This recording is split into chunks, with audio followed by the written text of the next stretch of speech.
Update Paolo Avellino and Kim Chiu. Lapag ang mga resibo ng Kim Pao kung saan ay magkasama nga sila sa recording.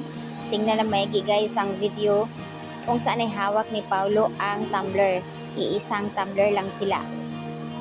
Makikita sa isang clip video kung saan ay tumakbo si Kim, tila ay malilate na nga ito.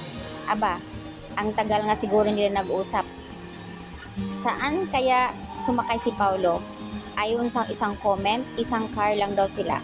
Bibi doon kay Kim si Pao sumakay. Para lang silang mag-asawa, no? Ang sweet.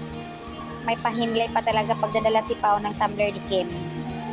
Supportive nila ang bawat isa, grabe. At sa announce naman din kanina, official na nga ba?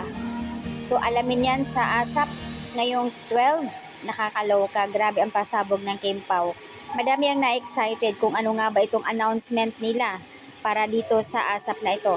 Pero maliban doon sa production ni Pao sa birthday, mayroong talagang announcement sila para doon sa project nila. So yun po yung inaabangan talaga ng lahat. Nakakaloka. Daming pasabog at resibo na naglalapag ang mga Kim Pao fans.